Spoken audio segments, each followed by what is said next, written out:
First ever factory outlet Mukunda jewellery KPHB Kothapet Khammam Somajiguda Hanamkonda. నమస్తే రమ్మగారు. నమస్తే జయ. రమ్మగారు, మనం సంక్రాంతి పండుగప్పుడు బొమ్మల కొలువు పెట్టుకుంటాం. రకరకాల బొమ్మలు ఒక థీమ్ ప్రకారం పెడతారు కదండి. అసలు బొమ్మల కొలువు యొక్క విశిష్టత, ఎలా పెట్టుకోవాలి, ఎన్ని రోజులు ఉంచుకోవాలి?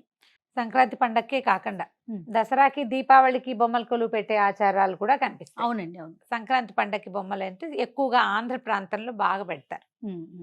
కొంతమంది పెట్టుకుంటారు ఇళ్లలో ఆచారం ఉన్నవాళ్ళు. ఇవేంటంటే బొమ్మలు అనేది మనము గౌరీ ఆరాధన, గౌరీదేవిని పార్వతీదేవిని ఆరాధించే విధానంలోనే బొమ్మలు పెడతాం. బొమ్మలు ఎన్ని రకాలు పెట్టినా అక్కడ ప్రధానంగా చేసేది ప్రతిమా స్వరూపంగా మనం గౌరీదేవిని పెట్టి గౌరిని ఆరాధింపజేస్తాం. పిల్లలకి ఆడపిల్లలు పుడితే 5వ ఏడు వచ్చిన దగ్గర నుంచి వాళ్ళతోటి గౌరీ ఆరాధన చేయించడం. మామూలుగా శ్రావణ మంగళవారం నోములు, కన్య గౌరి నోములు అట్లా పిల్లలతో నోయించే అలవాట్లు ఉంటాయి. అట్ల తద్ది, ఉండ్రాళ్ళ తద్ది చేయిస్తారు కదా ఆడపిల్లలతో. ప్రధానంగా బొమ్మలు పెట్టడం ఆడపిల్లలకి సంబంధించింది. దీనికి ముందు ఏం చేస్తాం, మనం గొబ్బిళ్ళు పెట్టిస్తాం, సందె గొబ్బిళ్ళ పేరెంటం చేయిస్తాం. అట్లాగే ఏంటంటే ఇదంతా మనకి ఇప్పుడు పబ్లిషైజ్ అంటే సోషలైజ్ అవ్వడము ఇవన్నీ కూడా మనకి మామూలు అయిపోయినాయి. అవునవును. ఇదివరకటి రోజుల్లో ఒక ఊరు నుంచి ఒక ఊరికి ప్రయాణం చేయాలంటే చాలా సమయం పట్టేది.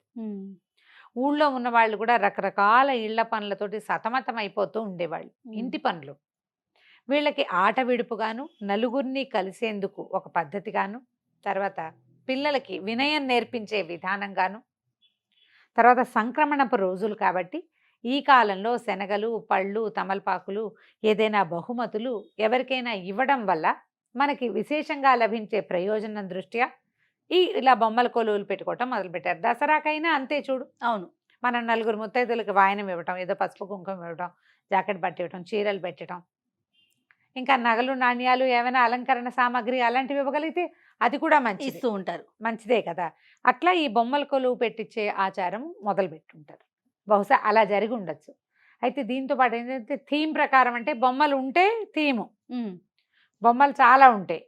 బొమ్మలు లేకపోయినా కాసిన బొమ్మలు ఉంటే థీమ్ పెట్టుకునే ఐడియాలు ఉంటే అది కూడా. ఏమీ లేకపోయినా 4 బొమ్మలైనా తీసి బయట పెట్టి గౌరీదేవిని చేసి హారతి ఇవ్వటం అనేది ఒక రెగ్యులర్ పద్ధతి అన్నమాట. ఓకే, మనం ఎలా కావాలంటే అట్లా పెట్టుకోవచ్చు. అయితే దీన్ని ఏం చెప్తారంటే ఇంట్లో ఆనవాయితీ లేకుండా మొదలు పెట్టకూడదని ఒక సిద్ధాంతం. అవును, విన్నానండి. మా ఇంట్లో ఆనవాయి లేదండి మేము పెట్టమంటారు. అదే కాకుండా ఒకవేళ మనకు సరదా ఉంటే పెట్టుకోవచ్చు. కానీ ఈ ఏడాది ఓ 25,000 పెట్టి బొమ్మలు కొని పెద్ద కొలువు పెట్టి వచ్చే సంవత్సరం మేము షికారు వెళ్తామని బొమ్మలు వదిలేయకూడదు. ఓహో, ప్రతి సంవత్సరం కంటిన్యూ చేయాలి ఖచ్చితంగా. అంత కొలువు అన్ని థీములు పెట్టకపోయినా బొమ్మలంటూ కొన్నిటినైనా బయట పెట్టి ప్రధానంగా దేవీ దేవతల విగ్రహాలుగా మనం కొనుక్కుంటాం, తెప్పించుకుంటాం, వారినైనా బయట పెట్టి గౌరీదేవిని పెట్టి హారతి ఇవ్వాల్సిందే. పిల్లలు ఆడపిల్లలు ఉన్నప్పుడు చేస్తారు.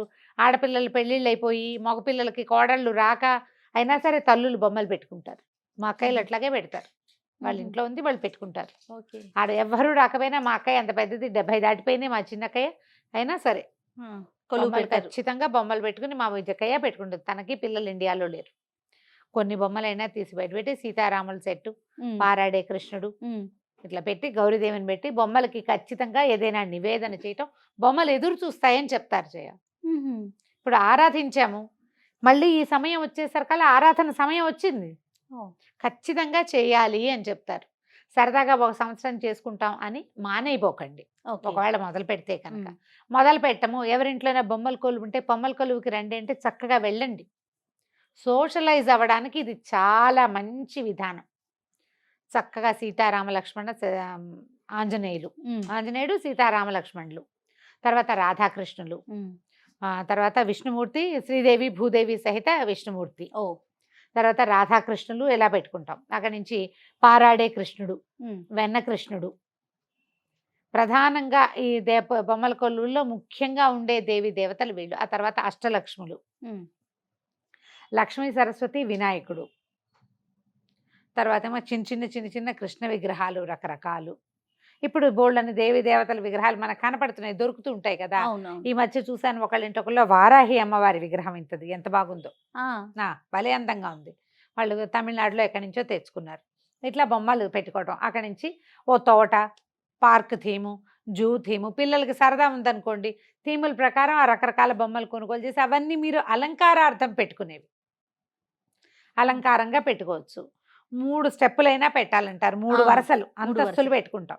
7 అంతస్తులు పెట్టేవాళ్ళం. పెట్టి చక్కగా చాందినీలు అవి కట్టి దాని మొత్తాన్ని ఒక థీమ్ లాగా, ఓ రాధాకృష్ణులు, ఒక రాసలీల లాగా ఎలాగైనా చేసుకోవచ్చు. ఓ పల్లెటూరి వాతావరణం, మనకి కొండపల్లి బొమ్మలు అవి దొరికేస్తాయి. సరదా ఉంటే ఏటా చక్కగా బొమ్మల కొలువు పెట్టి నలుగురిని పిలిచి పేరెంటం చేసుకోదలుచుకుంటే ఎంత బాగుంటుందో చేయగలిగితే. భోగి పండగ ముందు రోజు కానీ భోగి పండగ నాటి ఉదయం కానీ బొమ్మల కొలువు పెట్టుకుంటాం. సుమారు ఎన్ని రోజులు ఉంచుకోవాలి రమ్మగారు? అవి 3 రోజులు నియమం చేయాలి. భోగి, పండుగ, కనుమ. కనుమ నాడే మనం తీసేయదలుచుకుంటే కనుమ నాటి సాయంకాలం ఒక బొమ్మని వాల్చి పడుకోబెట్టి హారతి ఇచ్చి లాలిపాటలు పాడతాం.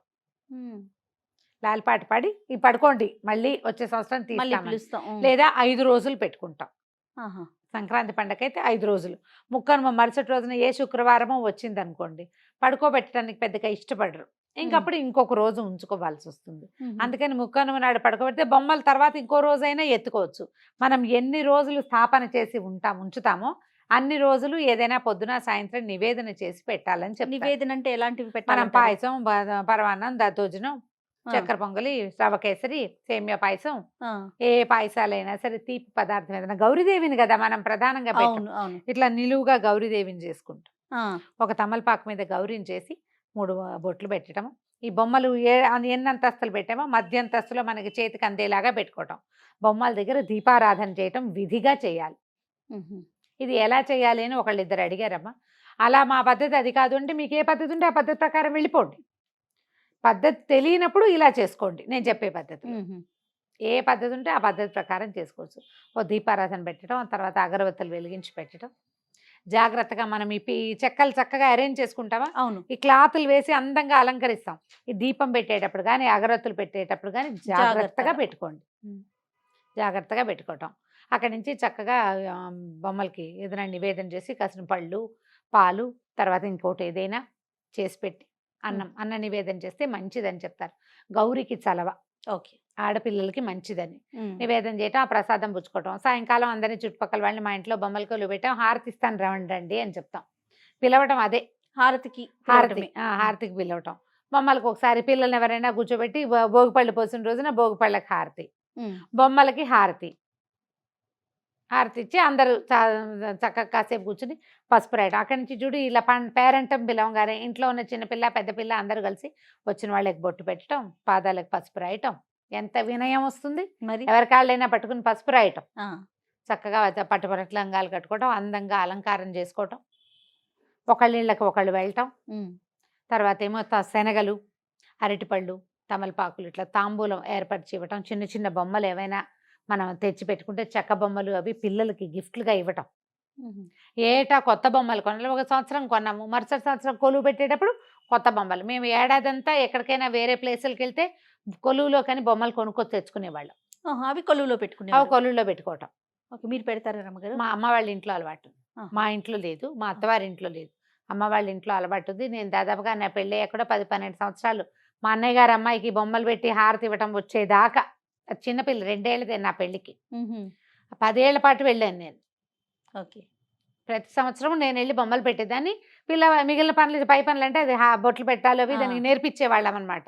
దానికి 12-13 సంవత్సరాలు వచ్చాక ఆ తర్వాత నేను కూడా బిజీ అయ్యాను. నేను వెళ్ళకపోయినా బొమ్మలు పెట్టేసుకునేది. ఓకే, ఎవరో ఒకళ్ళ వెళ్ళాలని పెట్టుకున్నాము. తర్వాత కూడా మా పెద్దక్కయ్యలు ఎవరో ఒకళ్ళు తనకు సాయం వెళ్తూ ఉండేవాళ్ళు, బొమ్మలు పెట్టడానికి వెళ్ళేవాళ్ళు. అదొక విధిగా ప్రతి సంవత్సరము వెళ్ళాను నేను. మా అత్తారి ఇంట్లో బొమ్మల కొలువు పద్ధతులు లేవు. మరి లేనప్పుడు మా ఇంట్లో అమ్మాయిలు కూడా లేరు కదా, అంచేత నేను పెట్టుకోలేదు. కానీ ఎవరైనా బొమ్మల కొలువు కానీ పరిగెత్తుకుంటూ వెళ్ళిపోతాను నేను అక్కడికి. నాకు అవి చూడడం సరదా. బాగా చిన్నప్పటి నుంచి పెట్టుకున్నాం కదా. మా ఇంట్లో ఇంత పెద్ద కృష్ణుడు ఉండేవాడు, చాలా పెద్దవాడు, దాదాపుగా ఇంచుమించు 2 అడుగులు పైమాటగా ఉన్న పెద్ద కృష్ణుడు. ఆయన్ని మొదట నుంచోబెట్టి తర్వాత మిగిలినవన్నీ పెట్టుకునేవాళ్ళం. మా అక్కయ్యలు కూడా ఎక్కడికైనా వెళ్తే కుట్టికి బొమ్మల్లోకి అని కూడా నేను పెద్ద అయ్యాక కూడా పట్టుకొచ్చేవాళ్ళు బొమ్మలు. మా చిన్నక్కయ్యకి బాగా సరదా. మద్రాసి చెన్నైలో కుర్లగన్లో బొమ్మలు పెడతారు దసరాలప్పుడు. తన దసరాకి మద్రాసు వెళ్తే అప్పుడు మద్రాసే అనేవాళ్ళం. తప్పకుండా వాళ్ళ కొలువులోకి బొమ్మలు తెచ్చుకునేది, మాకు కూడా బొమ్మల కొలువులోకి పట్టుకొచ్చేది. మేము తిరుపతి ఎక్కడికైనా వెళ్తే చిట్టి పొట్టి బొమ్మలు కింద రో అంతా అసలు కుప్పలు తెప్పలుగా నింపేసేవాళ్ళం. పగిలిపోయిన బొమ్మలు కొలువులో పెట్టరు. పగిలిన బొమ్మలు ఎప్పుడూ పూజార్హమైనవి కాదు. తీసి బయట పడేయటమే వాటిని, వదిలేసేస్తాం. మళ్ళీ కొత్త కొత్త బొమ్మలు కొనుక్కుంటూ ఉంటాం. ఈ బొమ్మలకి హారతి ఇవ్వటం, ఒక పేరెంటం చేయటం, నలుగురిని పిలవటం. ఈ రోజున సంక్రమణం కదా, మకర సంక్రాంతి రోజున మనం ఇట్లా శనగలు అవన్నీ కూడా ఎవరికైనా ఇస్తే దాన ప్రక్రియ కాదది. ఈ ఇవ్వడం అనేది వాయనంగా ఇవ్వటం గౌరికి వాయనం ఇచ్చిన ఫలితాన్ని ఇస్తుంది. ఓహో, గౌరీదేవికి ఇచ్చిన ఫలితం ఇస్తుంది. అందుకని తప్పకుండా ఏం చేస్తారు, కొన్ని ప్రాంతాల్లో ధార పోసుకోవటం అని పసుపు కుంకుమ, తర్వాత ఏమో నువ్వులుండలు, ఖర్జూరాలు, పళ్ళు, ఏదైనా తీపి పదార్థము తప్పకుండా ముత్తైదువులకి ఇవ్వడం ఒక ఆచారంగా కనపడుతుంది కొన్ని ప్రాంతాల్లో. వాళ్ళు ధార పోసుకోవటం అని చేస్తారు. తూర్పు వైపు అంతా, అంటే ఇప్పుడు మన వైజాగ్, శ్రీకాకుళమున ఆ వైపు అంతా అట్లా చేస్తారు. మన ఆంధ్ర ప్రాంతాల్లో ఏం చేస్తారంటే ఇలా తాము వాయనంగా ఇవ్వటం. తెలంగాణలో చెరుకు ముక్కలు పంచి పెడతారు బాగా విస్తారంగా, తీపి కదా. అవునవును, చెరుకు ముక్కలు పంచడం అక్కడ కనపడుతుంది మనకి, వైజాగ్ వైపు కనిపిస్తుంది. ఆంధ్ర ప్రాంతాల్లో ఏం చేస్తారు, భోగిపళ్ళు పోసి ఆ రోజు చెరుకు ముక్కలు పంచి పెడతాం. తీపిని పంచటం అది ప్రధానమైనది. ఏంటంటే ఇప్పుడు సూర్యుడు గతి మారుతుంది, దానివల్ల భూమికి మళ్ళీ మంచి రోజులు వస్తాయి. దేవతల నిద్రాకాలం సమాప్తం అయిపోయి వాళ్ళు మెలకుగా ఉంటారు. ఈ రోజు నుంచి నిద్రలేస్తారని కదా, భోగి పండుగ మరుసటి రోజు వచ్చిన సంక్రమణం రాజుని నిద్రలేస్తారని. వీళ్ళందరినీ సంతృప్తి పరచడానికి మనం చేసేటువంటి ఈ ఆట విడుపుగా ఉండే పూజా విధానము దేవతల ఆరాధనా క్రమంలో ఒక భాగం. ఏ ప్రాంతాల వాళ్ళకి అలవాటు ఉంటే ఆయా ప్రాంతాల వాళ్ళు చేసుకోవచ్చు. కొత్తగా పెట్టేవాళ్ళు 3 స్టెప్పులుగా పెట్టుకోవచ్చు. కొంచెం ఎత్తుగా ఏదైనా వేసి మనం కాళ్ళకి తగలకుండా, పిల్లలు ముట్టుకోకుండా అట్లా ప్లాన్ చేసుకుని పైన ఏదైనా ఒక ప్రధాన విగ్రహాన్ని నిలబెట్టడం, అటు ఇటు 2 చిన్న విగ్రహాలు బొమ్మలే, మట్టి బొమ్మలు, మట్టి పింగాణి బొమ్మల్ని, చెక్క బొమ్మల్ని, ఈ కొండపల్లి బొమ్మలు అట్లా కూడా పెట్టుకోవచ్చు. మట్టి బొమ్మలు మాకు బందర్ దగ్గర వలంతపాలెం అనే ఒక ఊళ్ళో తయారు చేసేవాళ్ళు. మా దగ్గర ఇంత పెద్ద పెద్ద సీతారాములు కూడా ఉండేవాళ్ళు. కాస్త ముక్కు మొహం బాగుండి చక్కగా అందంగా ఉండి చక్కగా రంగులేసిన ఏ బొమ్మనైనా, పిల్లలు ఆడుకునే బొమ్మలు కూడా పెట్టచ్చు. కాకపోతే మధ్యలో తీయనివ్వకూడదని చెప్తారు. పెట్టినాక లాస్ట్ వరకు ఉంచాలి. 3 రోజులు 5 రోజులు మనం ఉంచుకున్న నాళ్ళు ఉంచుకొని చక్కగా చివరి రోజున పడుకోబెట్టి హారతి ఇచ్చేసి జోలపాటలు పాడి పంపించేస్తామన్నమాట. ఇదంతా సోషలైజ్ అవటానికి పెద్దలు పెట్టిన కార్యక్రమాలు ఇలాంటివన్నీ కూడా, అంతే కదా రమ్మగారు? గౌరీ ఆరాధనా క్రమం అంతే. పిల్లలకి ఆరాధనా విధిని అలవాటు చేయటం, నలుగురికి తాంబూలాలు ఇవ్వడము, ఈ మంచి రోజుల్లో ఎవరికైనా ఇచ్చిపుచ్చుకునే పొరుగుతో చక్కగా ఉండటం, దానికోసం అని పెట్టింది. మంచి పద్ధతి, కుదిరితే చేసుకోవటం. తప్పకుండా. నమస్తే. నమస్తే.